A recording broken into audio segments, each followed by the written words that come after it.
ॐ नमः शिवाय। शिवजी सदा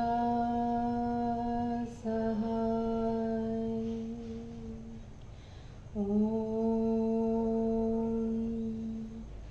नमः शिवाय। गुरुजी सदा सहाय। जय गुरुजी। अथ श्री शिव महापुराणे सप्तम्या वायव्य संहितायां पूर्वभागः अथ चतुर्थदशोऽध्यायः।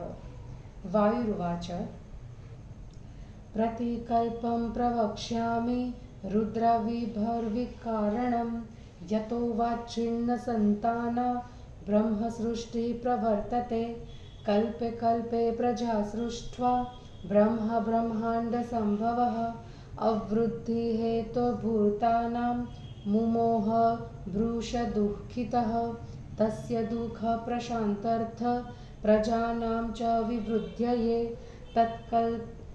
तत्कल्पेषु कालात्मा रुद्रगणाधिपः निर्दिष्टः परमेशेन महेशो नीललोहितः पुत्रो भूत्वानुगृह्यन्ति ब्रह्मणोऽनुजः स एव भगवानीश अस्तेजोराशिरनामयः अनादिनिधनो धाता भूतसङ्कोचको विभुः परमेश्वर्यसंयुक्तः परमेश्वरभावितः तच्छक्त्याधिष्ठितः शश्वत चिह्नैरपि चिह्नितः तन्नाम तद्रूप अस्तत्कार्यकरणक्षमः ततुल्यव्यवहारश्व तदाज्ञापरिपालकः सहस्रादित्यसकश चन्द्रावयवभूषणः भुजङ्गहार केयूरवल अयोमुञ्ज मेखलः जलन्धर विरिञ्चेन्द्र कपालशकलोच्चवः लः गङ्गातुङ्गतरङ्गा दर्पिङ्गलाननमूर्ध्वजः भङ्गदंष्ट्राङ्कुराक्रान्त प्रान्तकान्तधराधरः सव्यश्रवणपार्श्वान्त मण्डलीकृतकुण्डलः महावृषभनिर्याणो महाजलधनिस्वनः महानलसमप्रख्यो महाबलपराक्रमः एवं घोरमहारूपो ब्रह्मपुत्रो महेश्वरः विज्ञानं ब्रह्मणे दत्त्वा सर्गसः करोति च तस्माद्रुद्रप्रसादेन प्रतिकल्पं प्रजापतेः प्रवाहरूपतो नित्य प्रजासृष्टिः प्रवर्तते।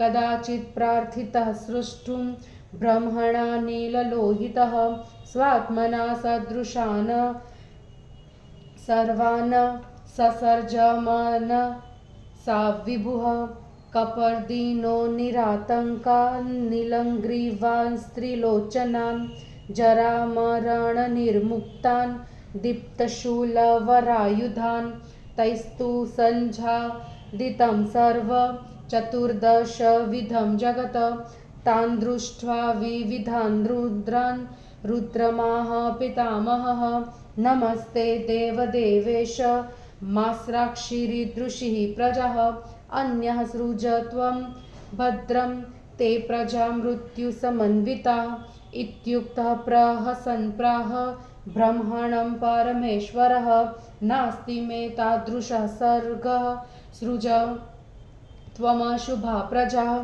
ये त्विमे मनसा सृष्टा महात्मानो महाबलः चरिष्यन्ति मया सार्ध सर्व एव हि याज्ञिकः इत्युक्त्वा विश्वकर्माणं विश्वभूतेश्वरो हरः सः रुद्रे प्रजासर्गान् निवृत्तात्मा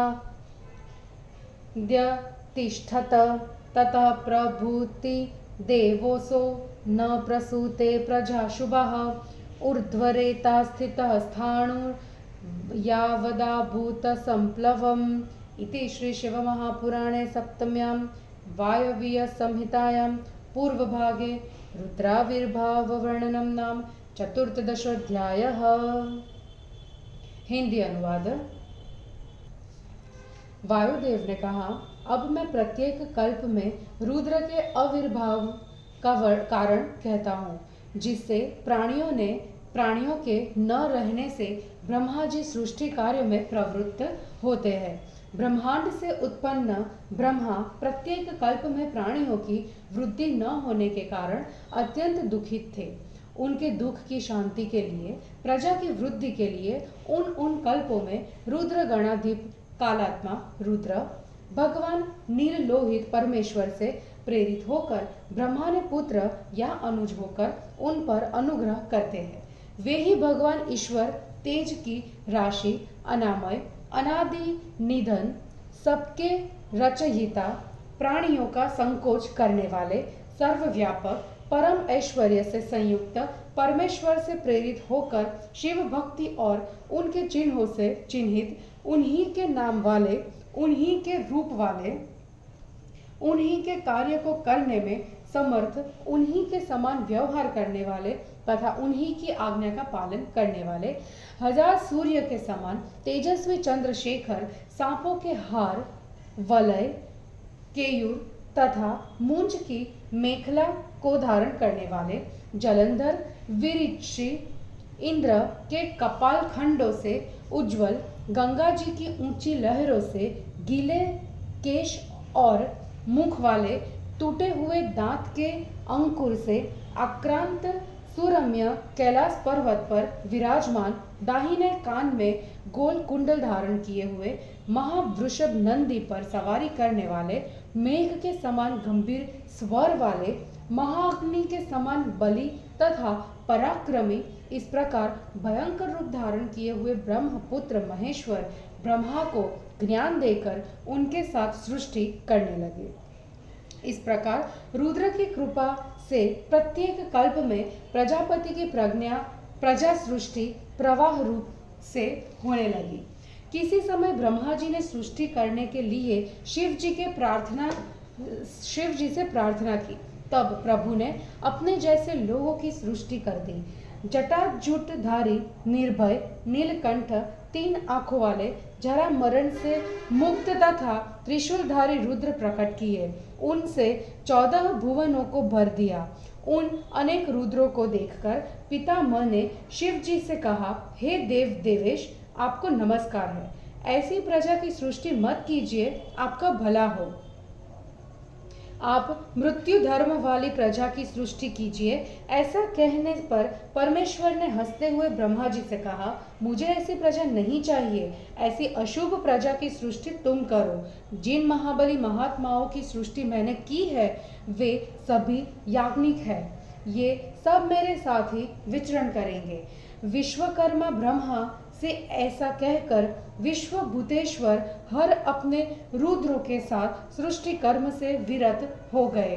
तब से लेकर शिव जी ने मरण धर्म वाली प्रजा सृष्टि का कार्य नहीं किया। तब से वे ऊर्ध्वरेता होकर महाप्रलय काल तक स्थाणु रूप से समाधि मग्न रहे। और इस प्रकार श्री शिव महापुराण में रुद्र का आविर्भाव वर्णन नामक 14वां अध्याय समाप्त हुआ। जय गुरु जी।